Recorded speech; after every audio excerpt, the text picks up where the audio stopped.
नमस्कार, आप देख रहे हैं टू द पॉइंट और मैं हूं आपके साथ दीपक राज सुमन। तो एक ही क्षेत्र हो तो सांसद और विधायक अक्सर साथ साथ नजर आते हैं, लेकिन धनबाद में ऐसा नहीं है। यहां सांसद और विधायक आमने सामने आ गए हैं। एक और सांसद का आरोप है कि विधायक विकास विरोधी हैं, तो दूसरी तरफ विधायक का आरोप है कि सांसद के गैंगस्टर से रिश्ते हैं। ऐसा क्यों है कि धनबाद सांसद ढुल्लू महतो और निरसा विधायक एक दूसरे के इस तरह से मुखालफत करते नजर आ रहे हैं?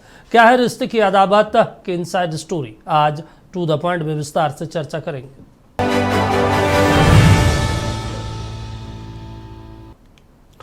देखिए, धनबाद कोई आम शहर नहीं है, ये देश का कोयला कैपिटल है। खुद अंदर से धधकता ये शहर सारे देश को बिजली देता है, कोयला देता है। अब यहाँ माननीयों के बीच बनाई है। धनबाद सांसद ढुल्लू महतो और निरसा विधायक अरूप चटर्जी के बीच जो विवाद धनबाद एयरपोर्ट को लेकर शुरू हुआ था, वो अब निरसा के एलिवेटेड रोड तक आ गया है। माननीयों की लड़ाई अब जमीन पर आ गई है। रिपोर्ट देखिए।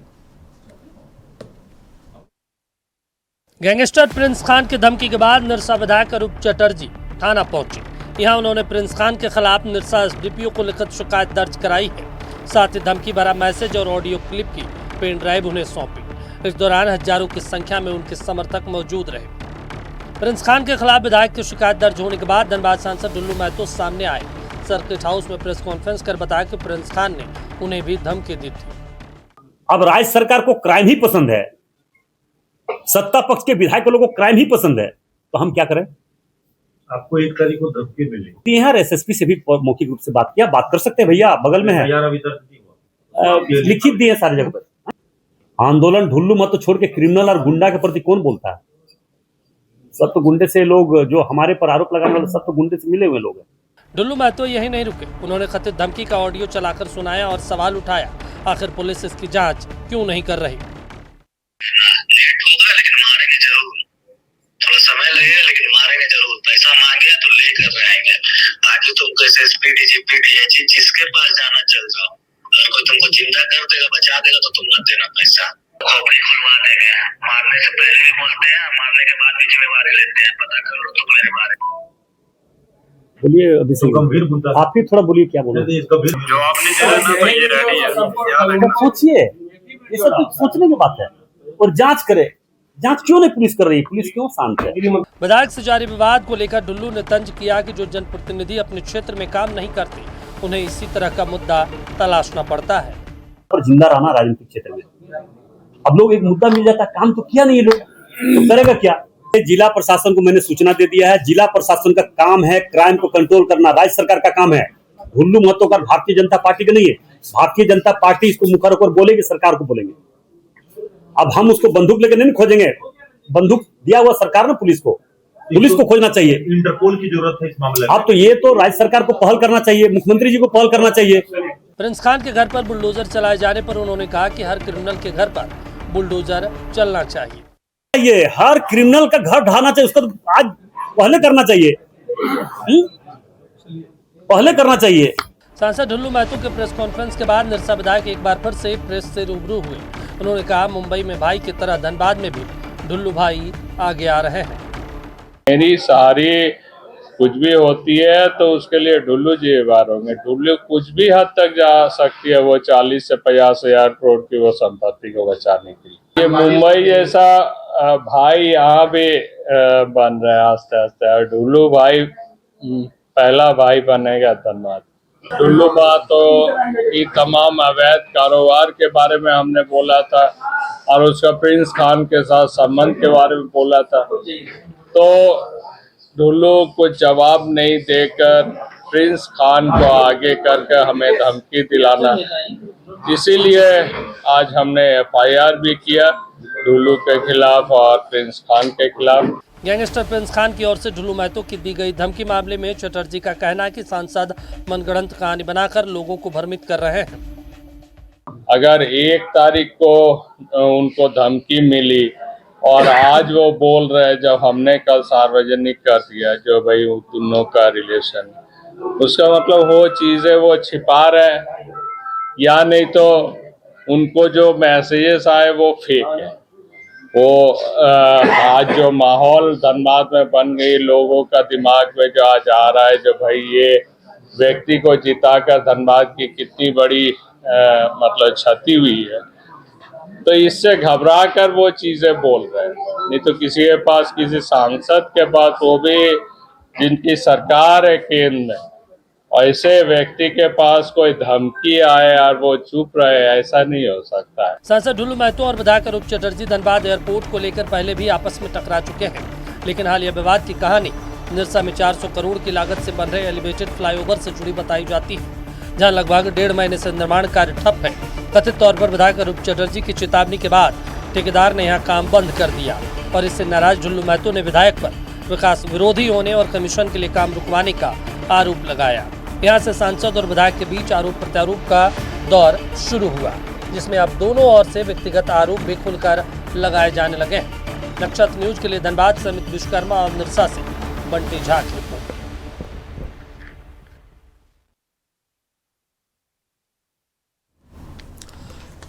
चलिए, आखिर क्यों माननीयों की लड़ाई जमीन पे आ गई है, इस पर चर्चा की शुरुआत कर लेते हैं। 4 खास मेहमान हमारे साथ जुड़े हैं, परिचय करवा देते हैं। मृत्युंजय शर्मा जी भारतीय जनता पार्टी के प्रदेश प्रवक्ता हैं, वो हमारे साथ जुड़े हैं। सुशांत मुखर्जी जी माले से जुड़ रहे हैं। इसके अलावा अगर बात करें तो दिलीप कुमार हमारे साथ धनबाद से जुड़ रहे हैं। अरूप चटर्जी भी जुड़ेंगे जो निरसा के विधायक है। इसके अलावा और कई खास मेहमान जुड़ेंगे। सबका स्वागत आपका। सबसे पहले मृत्युंजय जी, देख रहे हैं तमाम चीज़ें, सांसद और विधायक की लड़ाई एक ही क्षेत्र के, जहाँ पे विकास की बात होनी चाहिए, जहाँ पे एक साथ बैठकर तमाम चीज़ों का डिस्कशन होना चाहिए कि धनबाद का जो विकास है वो कैसे हो। यहाँ पे तो व्यक्तिगत लड़ाई हो गई। कोई कह रहा है टकला है, कोई कुछ कह रहा है, कोई कुछ कह रहा है। दुखद है, लेकिन मुझे लगता है कि इसके रूट में थोड़ा जाना पड़ेगा। देखिए, एक तो मुझे लगता है कि सबसे पहले इस सरकार का जो इकबाल है, पुलिस का इकबाल है, वो इस राज्य में पूरी तरह से खत्म हो चुका है। और सिर्फ ये धनबाद की घटना के कारण मैं नहीं कह रहा हूं, एकदम सीरीज ऑफ जो घटना है, जो जमशेदपुर में घटना हुई उसे आप देख लीजिए। धनबाद में जो घटना है जिसमें विधायक सांसद दोनों कह रहे हैं कि दोनों को प्रिंस खान ने फोन किया है, धमकी दी है, रंगदारी मांगी है। कोई प्रिंस खान पहली बार किसी से रंगदारी नहीं मांग रहा है, फोन नहीं कर रहा है। ये मुझे लगता है, मैं पिछले 2 वर्षों से हर दूसरे हफ्ते ऐसी एक न्यूज पढ़ता हूं कि प्रिंस खान ने फलाने व्यवसायी को, फलाने डॉक्टर को, फलाने इंजीनियर को फोन किया, रंगदारी मांगी, जान से मारने की धमकी दी। 3-4 दिन पहले आपको याद होगा चुटिया के एक व्यवसायी से 5 करोड़ रुपए रंगदारी मांगी थी। जून के पहले हफ्ते में रांची के 4 व्यवसायियों से, अलग अलग व्यवसायियों से फोन करके इन्होंने रंगदारी मांगी, जिसमें पॉल ब्रदर्स भी शामिल थे। तो एक ऐसा व्यक्ति जो एक छोटा सा अपराधी शायद कुछ 1-2 वर्षों पहले रहा होगा, आखिर किसका संरक्षण मिला, आखिर किसका इतना सपोर्ट मिला कि आज राज्य के व्यवसायी तो छोड़ दिए, सांसद विधायक को फोन करके धमकी दे रहा और रंगदारी मांग रहा है। और जब पहली बार 2 साल से जब ये सिलसिला चल रहा है, तो मेरा सवाल यही कि 2 साल से सरकार ने इस पे क्या किया। आज मुझे पता चला कि उसके घर पे गया और बुलडोजर चला है, लेकिन इसके पहले क्या हो रहा था?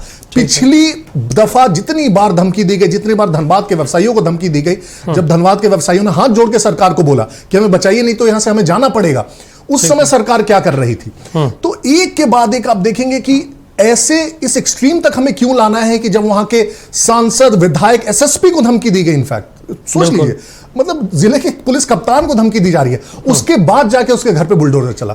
यही बुलडोजर उसके घर पे 2 साल पहले क्यों नहीं चला? यहीं से जब वो फर्जी पासपोर्ट बना के भाग रहा था तो सीआईडी को क्यों नहीं उसकी भनक लगी, क्यों नहीं गिरफ्तार हुआ?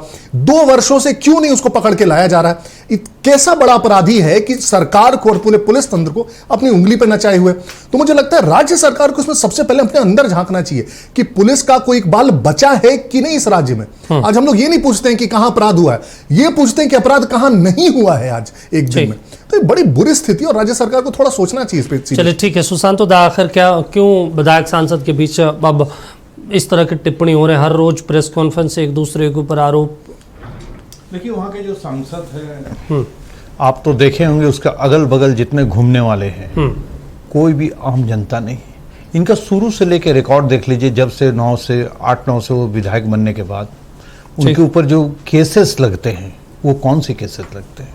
ये नहीं कि क्यों आंदोलन के केसेस लगे, बड़े बड़े केस लगते हैं। और सबसे बड़ी चीज़ है कि ये जो प्रिंस खान जिनके साथ है, ये जैसे स्कूल में बच्चे मित्र होते हैं ना, आपके साथ जो 1-2 में पढ़े, 4 में 5 में पढ़े, उसको अब आज तक आप नहीं भूले हैं। आप दूसरा मित्र होते हैं जो जेलों के अंदर एक साथ रहते हैं। प्रिंस खान वही है, इनके साथ 8 महीना यही ढुल्लू सांसद महोदय के साथ रहे हैं। तो मित्रता तो है। और सबसे बड़ी झारखंड की जनता को और पूरे प्रेस मीडिया को इतना कितने बुड़बक समझते हैं। ठीक है, आपको 1 तारीख को किसी सांसद को धमकी आया, अब माननीय विधायक अरूप चटर्जी का धमकी आने के बाद वो कह रहे हैं कि हमको भी धमकी दिया, हम तो डरे नहीं। मतलब वो कहना क्या चाहते हैं कि हम इनसे नहीं डरते, लेकिन वो प्रशासन को नहीं बताते। ठीक है, ये देखना है कि कितनी कोयले की कामों पर किनकी हिस्सेदारी है, जिसको ब्रेक किया जाने पर किनको दिक्कतें हो रही है। यहां पर तो ये माहौल बनाने की कोशिश कर रहे हैं। तब सिर्फ ये नहीं, इनके पास जिसने भी इनसे साथ लड़ा, चाहे लोकसभा में लड़ते हुए भी जेएमएम के जो कैंडिडेट थे उनको भी धमकी।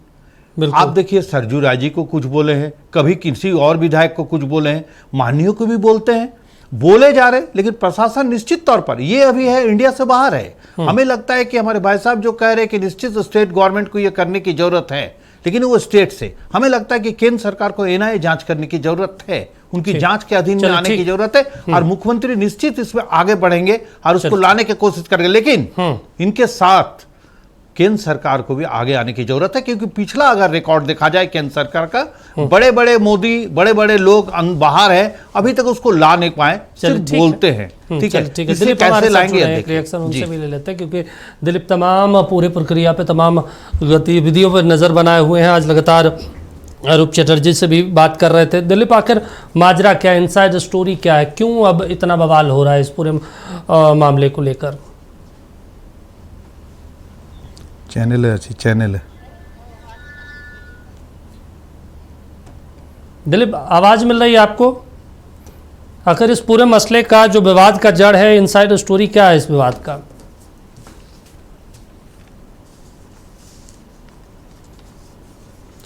चलिए मेरे शुरू हुआ था कि निरसा में फ्लाईओवर बनना है, ठीक है। फ्लाईओवर का क्रेडिट की बात आ गई। फ्लाईओवर जहां पे बनना था, जिसको मेंटेनेंस का काम और पेटी कॉन्ट्रैक्ट का काम दिया गया है, बस वो विवाद है। जिस जगह पे प्लांट बनाए गए वो रैयतों की जमीन है, कुछ लोगों की जमीन है, जबरन कब्जा करके बनाया गया। देखिए, ये आरोप निरसा के कुछ लोगों ने भी लगाया और इस आरोप को समर्थन में निरसा विधायक अरूप चटर्जी भी खड़े हो गए। बात में ये पता चला, जो सूत्र बता रहे हैं कि जिसको ये मेंटेनेंस का काम मिला है वो पूर्व विधायक जो निरसा के रहे हैं गुरजास चटर्जी, उनके जो हत्या आरोपी थे उनसे उनका पारिवारिक संबंध रहा। बस विवाद यहाँ से शुरू हुआ कि आप मेंटेनेंस का काम उस जमीन से हटा करके कहीं और शिफ्ट कर दो या फिर किसी और को दे दो, इसको लेकर के विवाद हुआ। लेकिन ये विवाद इतना बढ़ गया, जब काम रोका गया वहाँ पे रैयतों को समर्थन में, तो विधायक और सांसद का प्रेस कॉन्फ्रेंस शुरू हो गया। यहाँ सब ठीक चल रहा था, लेकिन जब विवाद और बढ़ गया तब निरसा विधायक ने भी अपनी बातों को रखा। उसके बाद जो शब्द बांध चलने लगे, देखिए मैं अमर्यादित भाषा का जो प्रयोग किया, मैं किसी पार्टी या किसी सांसद या विधायक को लेकर के नहीं बोल रहा हूं, लेकिन अमर्यादित भाषा का पहला इस्तेमाल धनबाद के जो सांसद हैं ढुल्लू मतों की तरफ से किया गया। टकला कहे गए, बहुत सारे निर्वंश कहे गए, बहुत सारे ऐसे शब्दों का इस्तेमाल किया गया कि शायद दर्शक सुनना नहीं चाहते, मैं उसका बयान नहीं दूंगा। लेकिन वहां से जब बातें आगे बढ़ी तब ये कनेक्शन प्रिंस खान तक गया और यहाँ तक अरूप चटर्जी ने प्रेस कॉन्फ्रेंस करके कहा कि किस तरह से उनके जो बड़े नेता हैं उनके सर पे भी बाल नहीं है। तो उस दौरान ये कहा गया कि ये क्यों ढुल्लू महतो ऐसा करना चाह रहे हैं, इनका साम्राज्य क्या है, प्रिंस खान से संबंध है, ये बातें वहां तक बढ़ गई और पूरा एंगल प्रिंस खान के साथ घूम गया। और सबसे बड़ी बात,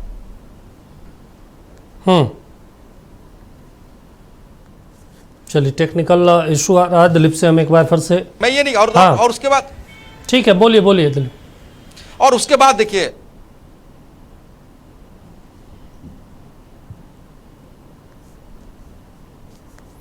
चलिए दिलीप से हम दोबारा कोशिश करेंगे, लेकिन देखिए मृत्युंजय जी, एक बेहद महत्वपूर्ण है, यहाँ क्रेडिट लेने की लड़ाई है असल में। और अब जांच और जो आप महत्वपूर्ण चीज़ कह रहे थे उस पर हम लोग लगातार आज दिन में भी चर्चा कर रहे थे कि भाई अगर सरकार कोई चाह ले कि किसी गैंगस्टर को पकड़ कर लाना है, जेल के अंदर बंद करना, तो कोई इतना मुश्किल भरा काम तो नहीं हो सकता ना, जितना मुश्किल यहाँ इस मामले में दिखता है। हर किसी को फ़ोन करके धमकी दे देना, कोई इन्वेस्टमेंट करना भी चाहे तो वो डर से बेचारा करे नहीं।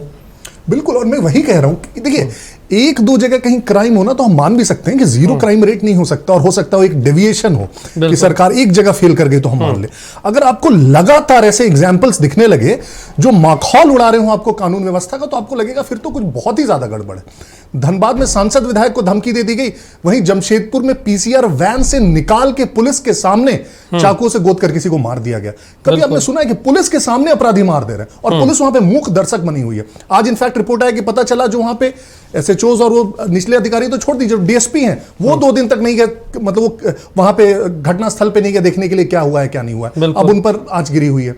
तो सोचिए एक ही राज्य में इस प्रकार के, और दूसरी तरफ प्रायोरिटीज देखिए उस राज्य का, राज्य के वित्त मंत्री बोल रहे हैं कि मेरे पास 16 सुरक्षा कर्मी है, 3 गाड़ियां सफिशिएंट नहीं है मेरे लिए, डीजीपी से उनका पत्राचार इसलिए हो रहा है, जबकि राज्य के सीनियर मंत्री का पत्राचार तो इसलिए होना चाहिए था ना कि राज्य की कानून व्यवस्था देख के हमें बड़ी दुख हो रही है, तो इसको किस प्रकार से हम लोग ठीक कर सकते हैं, उस पर कोई बात नहीं हो रही है। हो रही है कि मेरी जो 3 जीप है वो 3 नहीं होनी चाहिए, 4 होनी चाहिए, इसी में दोनों परेशान है। और इसी का कारण है, देखिए डेटा इनफैक्ट दिखाता है 2024 का लेटेस्ट एनसीआरबी का डेटा देखिए, क्या आपको पता है झारखंड पूरे देश में प्रति लाख सबसे ज्यादा मर्डर वाला राज्य है। देश का औसत है 1.9 और झारखंड का औसत है 3.7। ठीक है, झारखंड जैसा राज्य जिसको हम सबसे शांत राज्यों में गिना करते थे पूरे देश में, आज देश के सबसे ज्यादा मर्डर वाला राज्य है। तो ये स्थिति कैसे बन गई? स्थिति एक दिन में नहीं बनी है। राजू राव साहब हमारे साथ जुड़े। राजू राव जी, एक महत्वपूर्ण चीज़ है ये, आज जिस तरीके से कार्रवाई की हम तस्वीरें दिखा रहे हैं, आज प्रिंस खान के घरों पर बुलडोजर चलाया गया, क्या इतनी छोटी मोटे कार्रवाई से कुछ बिगड़ेगा या आपको, आपकी सरकार को कोई ठोस कदम उठाना पड़ेगा? अब 10, 20, 50 लाख का बिल्डिंग तोड़ भी दिए तो क्या तोड़े आपने? जहाँ वो करोड़ों रुपए का धमकी दे रहा है, ले रहा है, लोगों को डरा रहा है, धमका रहा है। देखिए, इसको पूरे मामले को समझने की चीज़ है। पूरा मामला एक क्रेडिट को लेके बहस शुरू हुई। अब सब पूरी दुनिया जानती है कि सांसद और विधायक पे लेके हो रहा था, और ये किस मोड़ पे चला गया कि क्रिमिनल का इन्वॉल्वमेंट भी हो गया, कुख्यात अपराधी का, गैंगस्टर का इन्वॉल्वमेंट हो रहा है इस पे। दुनिया जानती है कि भाई किसका कनेक्शन किसके साथ है। ठीक है, आज सरकार जीरो टॉलरेंस मोड पे चल रही है। अब देखिए किस तरह से सरकार यहाँ पे राज्य में एसपी की तबादला उनको हटा दे रहे हैं, जिला से हटा दिया जा रहा है। जीरो टॉलरेंस तो कह रहे हैं आपके मंत्री जी का, कहते हैं डीजीपी साहब को अपने दायित्व पता नहीं, वो तो पत्र में कहते हैं। आज हमारे नक्षत्र न्यूज के कैमरे पे उन्होंने ऑन द रिकॉर्ड कहा कि डीजीपी को अपना काम ही नहीं पता है यहाँ का, कि उनको क्या करना चाहिए, हमें करना पड़ रहा है। ऐसा इससे ज्यादा कुछ तो बचता नहीं। जो सरकार में नंबर 2 बैठे हुए वो इस बात को कह रहे हैं। डीजीपी अपना काम बहुत कार्यशैली से कर रही है। अगर आप देखे होंगे कि पिछला सप्ताह भर में भी पूरे राज्य में किस तरह से कानून व्यवस्था को कुछ घटनाएं होने के बाद भी एग्रेसिवली इस पे काम किया जा रहा है, तो इसमें डीजीपी को नहीं किया जा रहा। राजू राव साहब, आप समझ रहे हैं कि हम लोग धनबाद पे चर्चा कर रहे हैं, लेकिन आप इस चीज को समझ रहे हैं कि पुलिस वाले मौजूद हों, उनके पीसीआर वैन से निकाल कर और हत्या कर दी जाती है, ये छोटी मोटी घटना आप लोग मान के चल रहे हैं क्या? देखिए, पूरे के पूरे सिस्टम पे सवाल उठा रहा है सर। पूरे के पूरे सरकार के जो इकबाल होता है ना, वो कह सकते हैं कि चकनाचूर है। लोग भरोसा नहीं करेंगे आपकी गवर्नमेंट पे और आपकी पुलिस प्रशासन पे।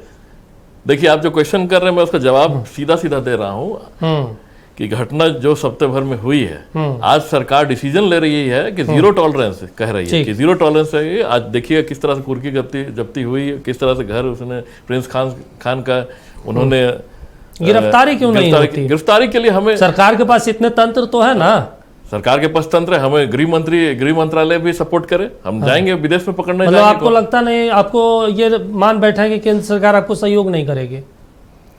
एक चीज बताइए कि ये प्रिंस खान का दहशत सिर्फ इसी सरकार में थी, इससे पहले भी थी, पिछले सरकार में भी, किसी भी सरकार में हो गिरफ्तार। आज मौजूदा सरकार में आप हैं, केंद्र में भारतीय जनता पार्टी है, कर लीजिए गिरफ्तार। मैं तो चाह रहा हूं कि हमें केंद्र की सरकार हमें मदद करे, इस पे आगे बढ़े, ताकि हम लोग टीम वर्क, और इसमें इंस्टेंट टीम बनाया गया भी है। आज आपको मालूम होगा खबर के माध्यम से कि एक्शन टीम बनी हुई है और एक्शन टीम काम कर रही है अपनी। चलिए ठीक है, सुशांत दा जी, कैसे होगा ये मामला, कैसे शांत होगा? धनबाद आप समझ रहे हैं ना, खुद धधक रहा है, खुद कोयले से काला हो रहा है, लेकिन पूरे देश को उजाला कर रहा है। अब उसी को कोयलांचल में, उसी धनबाद में ये स्थिति बन गई।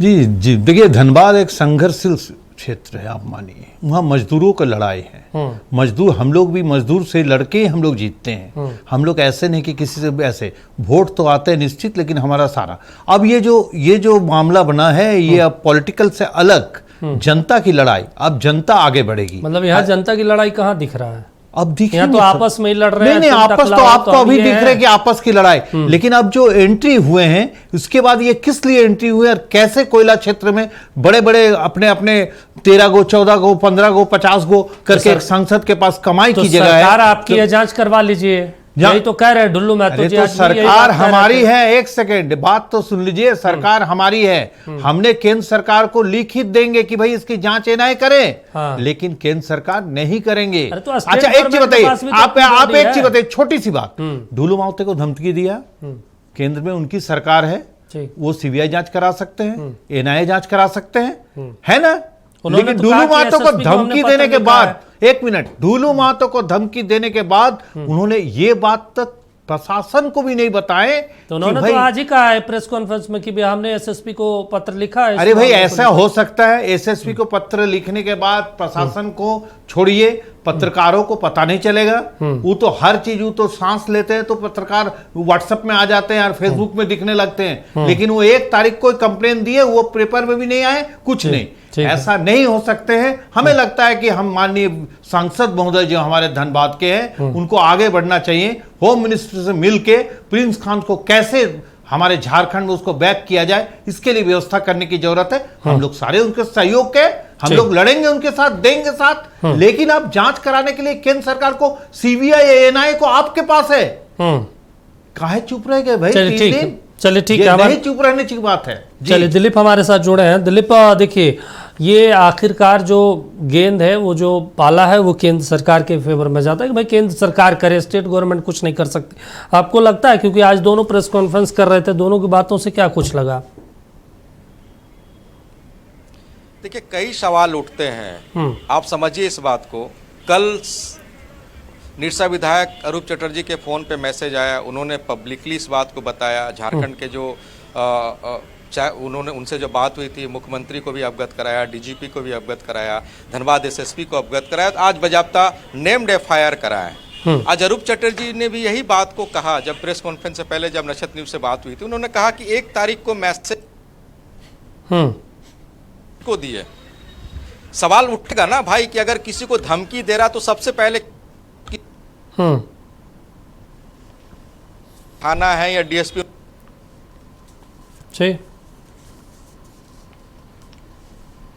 मंत्री को चिट्ठी लिख के बताया कि 1 तारीख को धमकी। देखिए ये विरोधाभास चल रहा है। जाहिर सी बात है, जिस तरह से अरूप चटर्जी ने ये आरोप लगाए थे, खान का कनेक्शन हो सकता है, और कनेक्शन है तो हो सकता है मेरे पास धमकी भी आ सकती है, और सही में अरूप चटर्जी के पास धमकी आ गया। अब दूसरे तरीके से इसको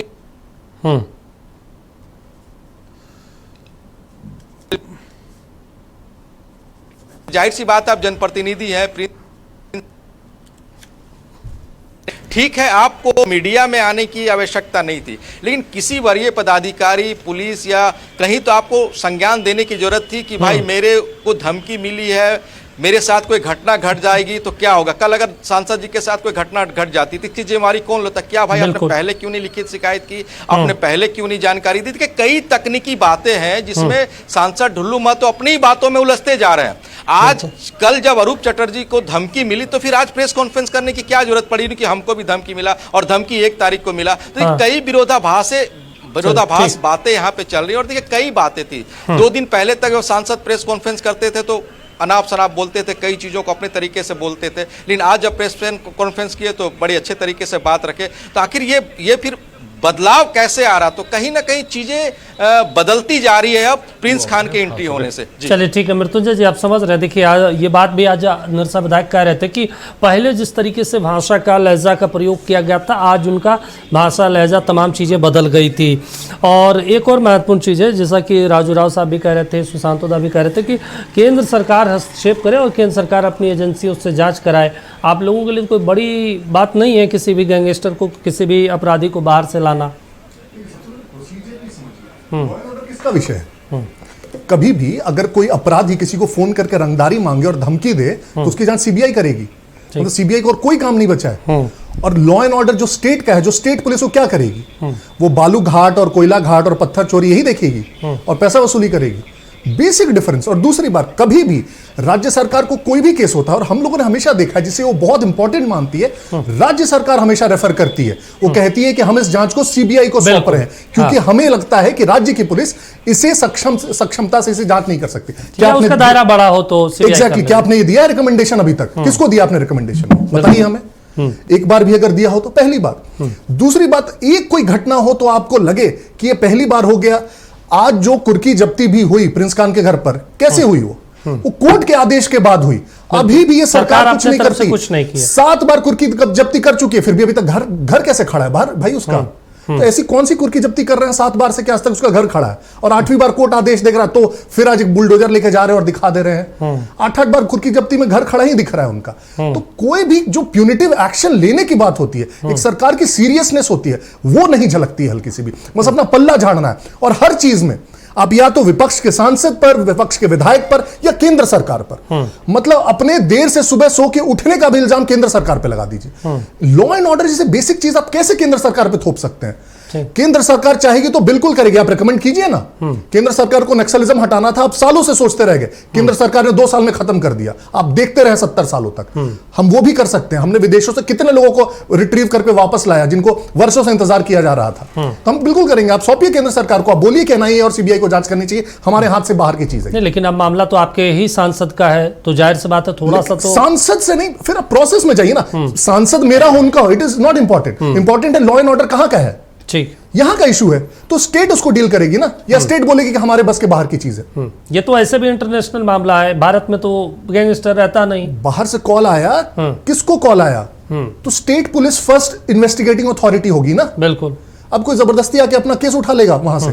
चलिए ठीक है सुशांत, तो आप समझ रहे हैं, एक मिनट में इसका जवाब दे दीजिए, क्योंकि सबसे स्टेट बड़ी गवर्नमेंट को चीज आगे है बढ़ना कि होगा। ये जो केंद्र सरकार की जांच की जो है, पहले हम लोग पुराने लिस्ट को देख ले। नीरव मोदी, ये मोदी, वो मोदी, सारे मोदी को छोड़ दिए, तो किसकी भरोसा है कि जांच निश्चित तौर पर ये गवर्नमेंट देगी जांच करने के लिए, लाने के लिए, एक को नहीं सबको लाने का है, लेकिन करेंगे कौन? नहीं करेंगे। हमें लगता है कि ऐसा भी नहीं है कि स्टेट को ही बताने की जरूरत है कि ये जांच एनआईए करेंगे कि सीबीआई करेंगे। संसद को एक धमकी दिए हैं और 1 तारीख को धमकी दिए हैं। हमें लगता है कि संसद महोदय को, होम मिनिस्ट्री को बताने की जरूरत है कि भाई इस पर जांच करवाइए, हम करवाएंगे सीबीआई जांच। चले वो दिल्ली जाके वो करवाए, नहीं करवाएंगे क्योंकि उन्हीं के साम्राज्य से वो चल रहे हैं, उन्हीं के साम्राज्य से इतने इतने कोल चल रहे हैं। सब पैसा कहां जा रहे हैं, चलिए इसको देखने की जरूरत है। जी विधायक जी हमारे साथ जुड़ गए। विधायक जी, आखिर माजरा क्या है? क्यों मतलब धनबाद के विकास को छोड़कर व्यक्तिगत आरोप प्रत्यारोप अब धनबाद के लोगों को देखना पड़ रहा है, सहना पड़ रहा है? माननीय जो है वो माननीय भी है, लेकिन जिस तरीके से वो अपने जवानों को, लहजा को वो उसे प्रस्तुत किया, वो काफी गलत थी।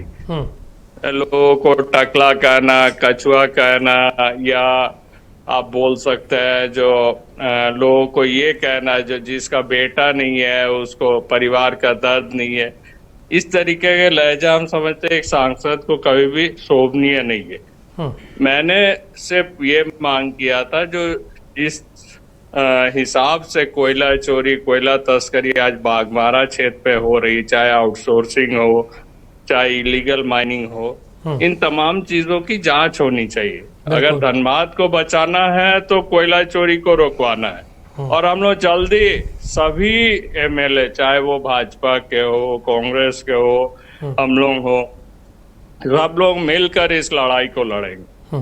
लेकिन जिस तरीके से ये लड़ाई आप कह रहे हैं कि भाई हम लड़ेंगे, आपने आज नक्षत्र न्यूज़ से बातचीत में भी कहा कि भाई हम इसको विधानसभा में भी उठाएंगे और लोकसभा में भी प्रयास होगा कि इस मुद्दे को उठाया जाए। उसके बाद सांसद महोदय का प्रेस कॉन्फ्रेंस हुआ, वो फिर भी आज उनका शब्द थोड़ा सा बदला हुआ था, तो ये मामला रुकेगा कैसे सर?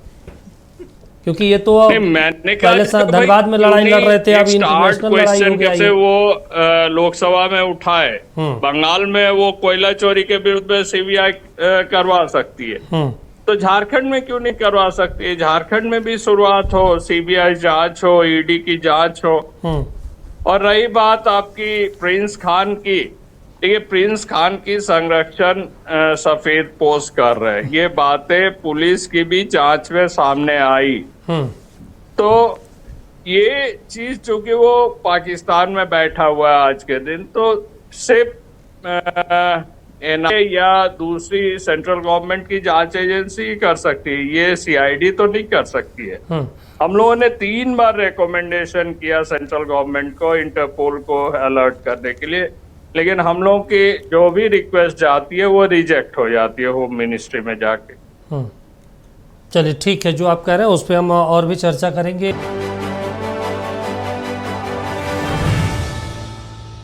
चर्चा कर रहे हैं माननीयों की लड़ाई अब जमीन पर आ गई। हमारे साथ 5 पैनलिस्ट जुड़े हुए हैं, हमारे साथ दिलीप भी जुड़े हुए हैं, विधायक जी भी जुड़े हैं। दिलीप, देखिए विधायक जी जुड़े हैं, वो कह रहे हैं कि हम लोगों ने, चलिए दिलीप हमारे साथ नहीं जुड़े हैं, विधायक जी जुड़े हैं। विधायक जी, एक और महत्वपूर्ण चीज़ है जो हम लोग समझना चाहते हैं, क्योंकि ये विषय भी आप ही से जुड़ा हुआ है। 3 बार आप लोगों ने रिकमेंड किया, स्टेट गवर्नमेंट का भी मसला है, कानून व्यवस्था स्टेट गवर्नमेंट देखती है, इसके बाद भी आप लोगों ने कहा केंद्र सरकार ने डिनाई कर दिया, तो अब रास्ता क्या बचता है? नहीं, दोबारा देखिए, हर बार कुछ ना कुछ क्लॉज लगा के वो रिटर्न की गई फाइल। दोबारा हम लोगों ने एसएसपी के साथ बैठकर वो सारे जो क्लॉज वो लोग दिए, सारे चीजों को, तथ्यों को विद पेपर्स दे के फिर से भेजा गया। इस बार आशा करते हैं कि केंद्र सरकार ये फाइल लौटाएगी नहीं हम लोग।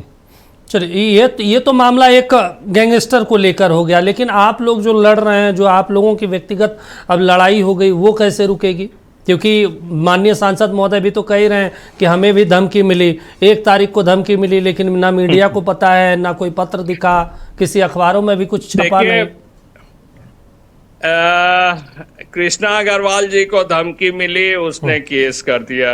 रागिनी सिंह को धमकी मिली, उनके घर में बम गिरा, वो उसने केस किया। सरजू राय को धमकी मिली, उसने सार्वजनिक किया। हमें धमकी मिली, हमने केस किया। डुल्लू महतो जी 1 तारीख को बोल रहे हैं हमें उनको ये मिली, और इस बीच में उसने एक बार प्रेस कॉन्फ्रेंस भी 2 तारीख को किया, लेकिन उसने कभी भी जिक्र नहीं किया। इसके बाद भी कल भी रात को उसने प्रेस के साथ बात किया, कभी भी जिक्र नहीं किया। आज क्या बात है, जो सेम रिकॉर्डिंग जो हमको मिली है उसी रिकॉर्डिंग को वो सुना रहे, तो मामला वही के लिए जांच की विषय बनती है। जो भाई 4 दिन बाद आप चीजों को ला रहे हैं, अगर आज भी सच्चाई है तो वो एफआईआर तो करे, कम से कम ये देश की सांसद में या ऊपर तक होम मिनिस्ट्री में तो जाएगी। जो भाई पाकिस्तान से कॉल आ रही है, हमारे सांसद को, भाजपा के सांसद को धमकी मिल रही है, ये कम से कम देश का एक मुद्दा तो बनेगा।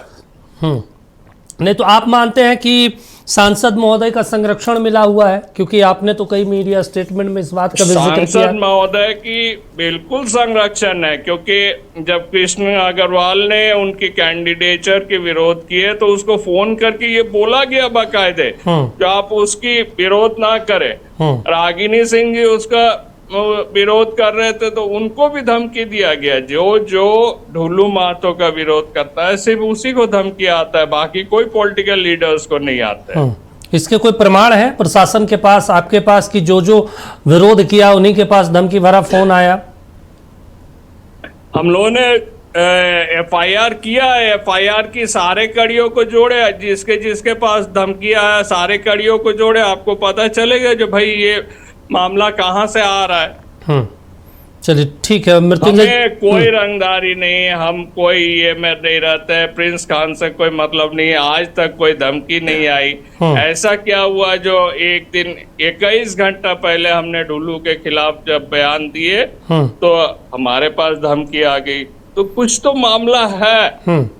अच्छा, आप जिस तरीके से अंदेशा लगा रहे हैं, आप मीडिया में भी कह रहे थे, क्या धमकी और प्रभाव, डर दिखाकर धनबाद पे राज करने की, शासन करने की कोशिश है? स्वाभाविक बात है, इतनी बड़ी संपत्ति जो वो अर्जित की है, कई 1,000 करोड़ का संपत्ति जो अर्जित की है, तो भय दिखाकर वो अपने साम्राज्य को कायम रखना चाहते हैं। तो देखिए, मोर्चा हमने नहीं खोला। आपके यहाँ धनबाद जिले में बीजेपी के विधायकों ने भी मोर्चा खोल के रखा है, लेकिन कोई फ्रंट पे तो नहीं आते ना सर, मीडिया के सामने कोई भी विधायक नहीं आया है बीजेपी के। जानते हैं, भारतीय जनता पार्टी का अभी तक कोई भी विधायक फ्रंट पे नहीं आया है। फ्रंट में आएंगे। आप देखिए इस बार की जो धरना होगी वो फ्रंट में आएंगे। अब रागिनी सिंह जी का बयान है, संजीव सिंह का बयान है, आप राज सिन्हा जी से पूछ लीजिए, उनकी भी जो है वो भी समर्थन करेंगे जो है इस तरीका घटना घट रही है और कहीं न कहीं इनके हाथ है। तो क्या झारखंड बीजेपी को अब ये तमाम चीजों को नजरअंदाज कर रही है? झारखंड बीजेपी को पता नहीं है कि उनके सांसद महोदय क्या कर रहे हैं धनबाद जैसे शहर में? नहीं, हमें लगता है झारखंड बीजेपी को भी मालूम है और चीजें जो है हम लोग बीजेपी के दिल्ली के ऑफिस तक भी हम लोग पहुंचाए और हम लोग नहीं पहुंचाए, वो बीजेपी के ही जो हमारे विधायक है, माननीय विधायक है, वही लोग चीजों को वहां तक पहुंचाई। चलिए, तो आगे का अब आप लोग क्या कदम उठाने जा रहे हैं? क्योंकि आपने तो आज FIR करवा दिया, पुलिस अपने तरीके से जांच करेगी जो करना होगा। चलिए, मेरे ख्याल से टेक्निकल दिक्कत आ रहा है विधायक जी से बातचीत करने में। मृत्युंजय जी देख रहे हैं बहुत गंभीर आरोप लगा रहे हैं कि भाई हमने तो हर जगह शिकायत की, आपके विधायक भी नाराज है माननीय सांसद महोदय से। बहुत गंभीर आरोप है। बोलिए विधायक। नहीं, ये तो बड़ा इंटरेस्टिंग है कि राज्य सरकार की जितनी विफलताएं हैं उसके लिए किसी न किसी प्रकार से विपक्ष पे दोष मरते हैं। अपने हमने 3 बार केंद्र सरकार को वो भेजा है, उन्होंने खुद ही बोल दिया। उसके बाद क्लैरिफिकेशन में उन्होंने खुद ही बोल दिया कि जब हमने भेजा तो उधर से कुछ क्लैरिफिकेशन आया है, उस क्लैरिफिकेशन को करके हमने फिर से भेजा हुआ है और हम एक्सपेक्ट करते हैं। तो इसमें केंद्र सरकार का कहां से दोष हो गया? और धनबाद में क्या आप इसके माध्यम से ये कहना चाहते हैं कि धनबाद में जितने भी क्राइम होते हैं, जितनी कोयला चोरी होती है, सबके लिए भाजपा दोषी है? फिर धनबाद में आपकी पुलिस क्या कर रही है? भाजपा नहीं कह रहे, वो कह रहे जो भी एक सांसद पार्टी जो भी। तो क्या एक व्यक्ति धनबाद में आपके पूरे पुलिस तंत्र, आपके पूरे राजतंत्र से बड़ा है? तो क्या आप अपने आप को इतना पंगु मानते हैं कि एक व्यक्ति आपके धनबाद के पूरे पुलिस तंत्र पे हावी है? संभव है क्या? और अगर है तो आप ये तो फिर अपना आप कैपेसिटी बता रहे हैं। इस प्रकार से तो फिर जमशेदपुर में जो घटना हुई, जमशेदपुर के सांसद पे डाल दीजिए।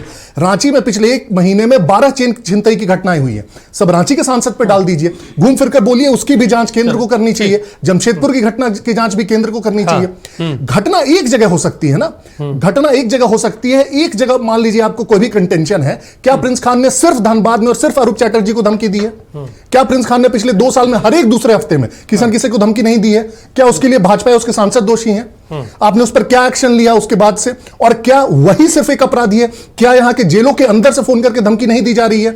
क्या वो यहां के सांसद करवा रहे हैं? क्या यहां के हुटवार जेल के अंदर फोन नहीं पकड़े जाते हैं? बिल्कुल। क्या यहां के जेल के अंदर महिला कैदी गर्भवती नहीं हो गई है? क्या वहां डांस और दारू पार्टी नहीं होती हुटवार जेल के अंदर? उसके लिए कौन दोषी है?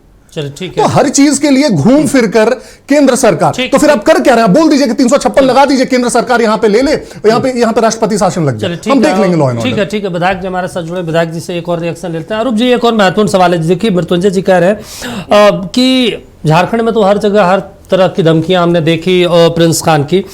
एक महत्वपूर्ण सवाल है, जैसा कि आप मान रहे हैं कि धनबाद में उनका अपना वर्चस्व चलता है, हजारों करोड़ का साम्राज्य खड़ा कर दिया, क्या पुलिस प्रशासन पे सांसद महोदय हावी हैं? जो झारखंड स्टेट गवर्नमेंट के तमाम अधिकारी उनके सामने पस्त नजर आते हैं, खासतौर से धनबाद में। सरकार को दोषी नहीं ठहरा रहा हूँ, ऐसा नहीं बोल रहा हूँ जो भाई केंद्र सरकार दोषी है या राज्य सरकार दोषी है। मैं ये कह रहा हूँ जो पूरी सिस्टम दोषी है। उनके कुछ एक दोस्त राज्य सरकार में भी है, कुछ एक दोस्त केंद्र सरकार में भी है। बिल्कुल। तो जो उसको बचा रहे, उससे भी बड़ी बात है जो अगर बंगाल में आप जांच करवा सकते हैं CBI की, क्योंकि वहाँ ममता बनर्जी की सरकार थी, तो झारखंड में क्यों नहीं? झारखंड में भी आप जांच करवाइए, यहाँ भी ED की जांच हो, यहाँ भी CBI की जांच हो। आखिर कोयला तो राष्ट्रीय संपत्ति है, हम क्यों नहीं अपनी राष्ट्रीय संपत्ति को बचाने के लिए मुहिम तेज करें? तो असल लड़ाई है कि भाई कोयला बचाया जाए, अवैध तरीके से जो गलत तरीके से निकाला जा रहा है उसको रोका जाए। आप इस मुद्दे पे लड़ रहे हैं जी। तो ये इस मुद्दे को तो आप स्टेट गवर्नमेंट के सामने भी रख सकते हैं, मुख्यमंत्री के सामने भी रख सकते हैं, पुलिस प्रशासन चुस्त किया जाए। हम लोग इस बार विधानसभा में इस मुद्दे को और जोरदार तरीके से रखेंगे, लेकिन मसला पार्लियामेंट में भी उठना चाहिए, पार्लियामेंट में भी ये बहस होनी चाहिए। हमारे CMD जाकर डिप्टी होम सेक्रेटरी के साथ भेंट करते हैं कोयला चोरी को लेकर, ठीक। सीएमडी जाके कोयला मंत्री के साथ मीट करते हैं, जो हमारी कोयला चोरी जिस ढंग से चल रही है हम लोग रोक नहीं पा रहे, उसे रोकने की हमें मदद करे। तो कम से कम ऐसी एजेंसी आएगी तो चीजें कम होगी, जो लोग दोषी हैं उस पर कार्रवाई होगी। मैं ये मांग करता हूँ। अच्छा, एक और चीज हम आपसे समझना चाहते हैं। आप बार बार इस चीज को कह रहे हैं कि भाई धनबाद सांसद और गैंगस्टर प्रिंस खान का अपना समन्वय है, अपना तमाम चीज़ों को करवाते रहते हैं, तो इसका आधार क्या है? कोई आधार है आपके पास कि भाई इतने बड़े एलिगेशन आप किसी सांसद पे लगा रहे हैं? मैं इसलिए कह रहा हूँ कि राजनीतिक व्यक्तियों से प्रिंस खान की कोई भी मतलब नहीं है। अगर राजनीतिक व्यक्तियों के पास फोन आता है, हाँ, और वो भी ढुलू महतो से बकझक होने के बाद या उसका कोई चीज का विरोध करने के बाद, तो स्वाभाविक बात है लगातार जब 4-5 व्यक्तियों के पास ये पिछले 2 साल की घटना, तब ये लोगों को शक जाती है जो ये कहीं ना कहीं ढुलू महतो ही करवा रहे प्रिंस खान के द्वारा। मतलब आप शक के आधार पे आप कह रहे हैं, कोई प्रमाण नहीं है इसका ठोस? मैंने कहा प्रमाण तो ये है जो मैंने कहा, जो कृष्णा अग्रवाल, रागिनी सिंह, आप ये सरजू राय जी, ये तमाम व्यक्तियों की तारों को जोड़े। जो ऐसा कैसे होता है जो जैसे ही रागिनी सिंह की प्रेस कॉन्फ्रेंस खत्म होती है within an hour Faheem Khan की धमकी फेसबुक से पोस्ट होती है। ऐसा कैसे होता है जो कृष्णा अग्रवाल जिस दिन विरोध किया उसके बाद ढुलू महतो की 2 घंटा में फोन जाती है, और जब ढुलू महतो की बात नहीं चलती है तो 24 घंटे बाद प्रिंस खान उनको धमकाते हैं जो भाई आप अपने हैसियत में रहे, आप उनकी विरोध ना करें। तो सबके पास जब धमकी आ रही है, जब ढुलू के विरोध कर रहे हैं, तो स्वाभाविक बात है ना किसी की कहीं ना कहीं उनकी लिंक होगी। चलिए ठीक है सर, आप हमारे साथ जुड़े रहे। संजय जी हमारे साथ आज से जुड़े हैं। संजय जी, क्या अब कैसे ये मामला देख रहे हैं? विधायक जी बहुत सारे गंभीर आरोप लगा रहे हैं, सरकार खामोश है, केंद्र सरकार भी जब तक रिकमेंडेशन नहीं जाएगा, तमाम चीज़ों को दुरुस्त नहीं किया जाएगा, केंद्र सरकार भी कुछ कर नहीं सकती। देखिए, लॉ एंड ऑर्डर और क्राइम कंट्रोल पर जब इस सरकार का आप पूरा कार्यशैली देखेंगे तो आपको ये दिखाई पड़ेगा कि ये सरकार बहुत हाशिए पर चली गई है। कानून व्यवस्था इस राज्य के अंदर आप कह सकते हैं कि बिल्कुल अपने निम्न स्तर पर है। जिस तरीके से जमशेदपुर में जो मामला हम लोगों ने हिमांशु का देखा, और अभी मैं आपको एक आंकड़ा बताना चाहता हूं। अभी मैं थोड़ी देर पहले ही अपनी स्पीच में जब हमारी पार्टी की एक सभा हो रही थी, मैंने ये बात कही, जो झारखंड में महिला अपराध की घटनाएं हैं, आपको ये जानकर आश्चर्य होगा कि अभी 2026 में जब हम लोग हैं तो मार्च के महीने तक नेशनल क्राइम रिकॉर्ड ब्यूरो का आंकड़ा है कि 417 रेप की घटना हो गई और 347 मर्डर की घटना ये 2026 में सिर्फ मार्च तक का मैं बता रहा हूँ एनसीआरबी का। और 2020 से 2026 तक के अगर आंकड़ों पर गौर करते हैं हत्या के मामले में तो 10,237 मर्डर की घटनाएं, मेरी बात सुन लीजिए थोड़ा। और 2020 से 2026 तक अब तक अगर रेप की घटना की बात करेंगे एनसीआरबी के अकॉर्डिंग तो 8,990 रेप की घटना हुई है। और एक बहुत आश्चर्यजनक बात बता रहा हूं आपके चैनल के माध्यम से कि 1,472 मर्डर केस के साथ 2024 में भारत में झारखंड पहले नंबर पर रहा। ठीक है, मैं इन आंकड़ों को इसलिए बता रहा हूं। और अब धनबाद के एसएसपी का एक उदाहरण मैं बताना चाहता हूं। जब हमारे पार्टी के कार्यकर्ताओं पर वहां पर हमला हुआ और हमारे पार्टी के कार्यकर्ता एक एप्लीकेशन देने के लिए गए तो उल्टा हमारे कार्यकर्ताओं को जेल भेज दिया गया। मतलब झारखंड के अंदर आप पुलिस को जाकर के एक आवेदन भी नहीं दे सकते हैं। ठीक है। और आप जिस अपराधी की बात कर रहे हैं, मैं पूछना चाहता हूं झारखंड सरकार के पुलिस महकमे से कि एक एसएसपी को चुनौती देता है एक व्यक्ति वीडियो में आकर के, और वो एक कह सकते हैं कि आपराधिक चरित्र का व्यक्ति है, उसको लोग जानते हैं इस देश के अंदर और झारखंड के अंदर कि वो अपराधी है। वो पुलिस को खुलेआम चुनौती देता है, पुलिस के कार्यशैली पर सवाल उठाता है, पुलिस की सांठ-गांठ की बात करता है, पुलिस के काले कारनामों की बात करता है, लेकिन पुलिस उस पर एक जांच तक नहीं करती है। मैं ये पूछना चाहता हूं कि क्या ऐसी जब गंभीर कोई धमकी मिल रही हो पुलिस को तो क्या इन सारे विषयों की एनआईए से जांच हो जानी चाहिए? ठीक है, एक रिएक्शन और लेंगे, उसके बाद विधायक जी से एक बार नहीं, लेकिन एक बात मैं जो स्पष्ट करना चाहता हूं कि झारखंड के अंदर पुलिस अपने दायित्व से भाग रही है, अपने रिस्पॉन्सिबिलिटी और अकाउंटेबिलिटी से भागती है। जिस तरीके से परेड कराया गया धनबाद में, मुझे बताइए क्या संदेश देना चाहते हैं? चलिए ठीक है, आप कोर्ट में ट्रायल कराइए ना, परेड ठीक। करा करके आप क्या बताना चाहते हैं कि वो सुशांत सिंघम होगा। है? सिंघम बनने का नहीं, सिंघम बनने का शौक बहुत है झारखंड की पुलिस को, लेकिन अपराध का कंट्रोल नहीं करना चलिए, जानते। ठीक है, सुशांत और होगा। सिंघम बनने से अपराध नहीं कंट्रोल होगा देखिए, झारखंड। विधायक जी ने बहुत सारे गंभीर आरोप लगाए हैं बीजेपी पे। निश्चित तौर पर अगर देखा जाए, देखिए लेकिन हमारे मैसेज धनबाद गलत जाता है ना, विधायक और सांसद एक ही क्षेत्र के आपस में लड़ रहे हो। क्यों लड़ रहे हैं? एक कमाई के लिए लड़ रहे हैं, एक बचाए के लिए लड़ रहे हैं। अच्छा। एक चाह रहा है कि भाई कोयला रुक जाए, कोयला बच जाए, सेंट्रल हमारे देश की संपत्ति है, और एक चाह के पूरे बेच दें। उनके साथ देख लीजिए कौन है। तो इसको लगता है रोकने की जरूरत है, और इसमें निश्चित तौर पर जो विधायक जी जो कह रहे हैं कि हमने केंद्र सरकार को भेजा। पुलिस तो आपकी है सर। अरे महाराज कोयला थोड़ा चोरी सुनिए, थोड़ा सुन लीजिए। अरे सुनने का आदत रखिए। चोरी अगर हो रही है, अरे चोरी कौन कर रहे हैं? आपका पुलिस कहाँ है? अरे चोरी को आप क्या कर रहे हैं? एसपी क्या कर रहे हैं? डीएमओ क्या कर वाह रहे वाह वाह वाह, वाह रे ऑफिसर कहाँ है? वाह रे, खाली बोल लीजिए। आपके सेक्रेटरी कहाँ अरे है? बोल लीजिए आपके नहीं, भी थे। मतलब- अरे आप कभी होम मिनिस्टर थे यहाँ पूरा राज्य जब में, कानून आप व्यवस्था कभी नहीं थे उस ठीक है, पार्टी ठीक में, है, अरे अभी साधारण आपका सी होम बात है। मिनिस्टर थे। कोयला की तो चोरी हो चलो रही ठीक है, है तो ठीक है, डीएमओ सर, कहाँ है? सर। किसके काम है सुशांत कोयला के चोरी नहीं, को? नहीं, अगर- स्टेट नहीं। नहीं तो इसका ठीक। मतलब पुलिस का इकबाल बन गया। अरे बात तो इसका सुन लीजिए, मतलब बात कि सर, प्रशासन का लीजिए। इकबाल बन अरे गया। सुन तो लीजिए, नहीं, अगर सुनने प्रशासन का का आदत इकबाल रखिए। जिंदा थोड़ा है, सुन लीजिए, तो ये अरे प्रशासन सुन चोरी लीजिए, रोके, हम लोग सहयोग अरे करेंगे। सुन लीजिए। ठीक, एक संजय, मिनट, संजय। ये जो बात कर रहे हैं कि संक्षेप में विधायक जी भी जुड़े हैं, संक्षेप में सर। कोयला चोरी सिर्फ स्टेट गवर्नमेंट नहीं, चलिए ठीक है, सेंट्रल गवर्नमेंट की भी काम है उसे रोकने के लिए। जी चल ठीक। चलिए विधायक जी अरूप जी जो हमारे साथ जुड़े हैं। अरूप जी, एक और महत्वपूर्ण चीज है, आप कह रहे हैं कि भाई कोयला जो कोयला अवैध तरीके से चोरी हो रही, धनबाद में कितना का लगभग कोयला चोरी हो रहा है, चोरी हो रहा है जो सरकार को पता नहीं, या फिर पता है तो नजरअंदाज कर रही है चीजों को? आप अगर पूरी धनबाद जिला का आकलन करें तो कम से कम 2000 हाईवा रोज निकल रही है माल अवैध तरीके से। अवैध तरीके से, मतलब आप समझ रहे हैं कितना बड़ा आंकड़ा है आउटसोर्सिंग से जो अवैध तरीके से निकल रही है वो भी जुड़ा हुआ है।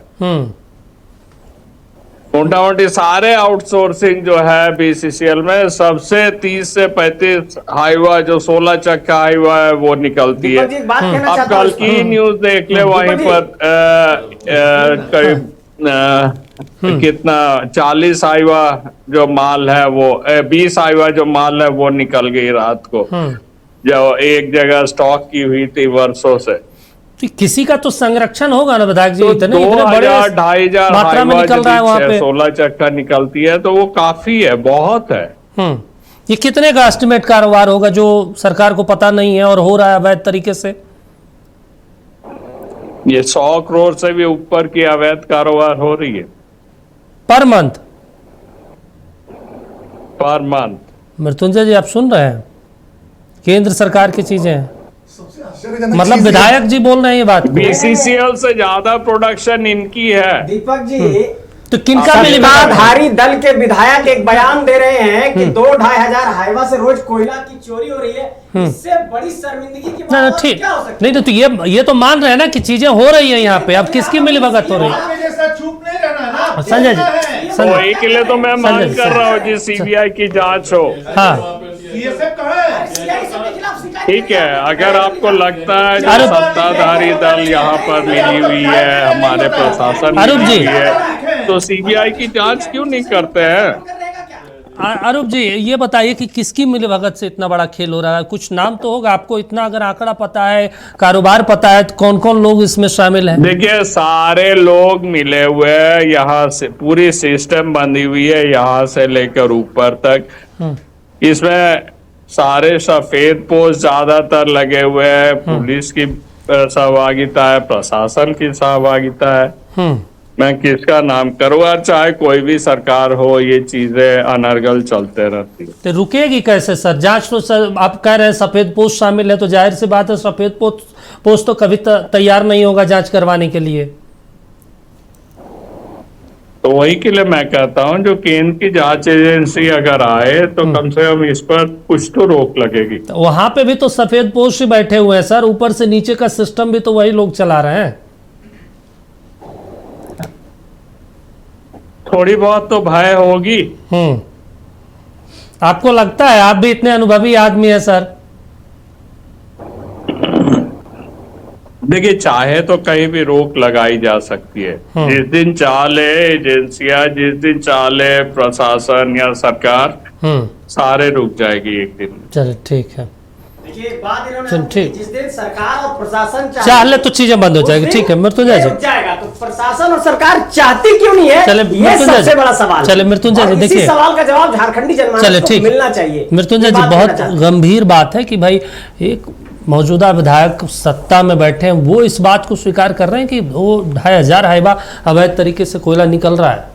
नहीं, बिल्कुल मैं इनके साथ हूं इस विषय पर, और मैं इनफैक्ट अप्रिशिएट करना चाहूंगा बहुत सीरियसली कि एक सत्ताधारी दल के विधायक होने के बावजूद वो इस सच्चाई को पब्लिकली मान रहे हैं, कम से कम प्रॉब्लम को एक्सेप्ट कर रहे हैं। बहुत सारे लोग इस सरकार में हैं जो एक्सेप्ट नहीं करेंगे कि सरकार में कोयला चोरी होती है या बालू चोरी होती है या पत्थर की चोरी होती है। दूसरा, वो असहाय दिख रहा है, और वही मुझे लग रहा है कि जब आपको पता है कि कोयला की इतनी बड़ी चोरी हो रही है, आपको पता है कि उसमें प्रशासन और पुलिस की मिली भगत है, फिर भी आप कह रहे हैं कि उसे हम रोक नहीं पा रहे हैं, तो फिर कौन रोकेगा भाई? तो वही तो वो सेंट्रल गवर्नमेंट से मांग कर रहे हैं कि आपके जांच यहाँ कोयला चोरी रोकने के लिए सेंट्रल गवर्नमेंट है। आप सोच के देखिए दीपक जी, ये मतलब कितना ज्यादा, मतलब इसे हास्यास्पद बोले या बकवास बोले, आपके यहाँ कल को घर में चोरी हो जाएगी तो सेंट्रल गवर्नमेंट रोकने आएगी? नहीं, लॉ एंड ऑर्डर क्या है? लॉ एंड ऑर्डर किसका विषय है? सेंट्रल गवर्नमेंट नहीं आ रही है तो कम से कम बंगाल में भी नहीं जाना चाहिए था। आपने बंगाल में इसलिए किया क्योंकि वहाँ ममता बनर्जी की सरकार मिल गई।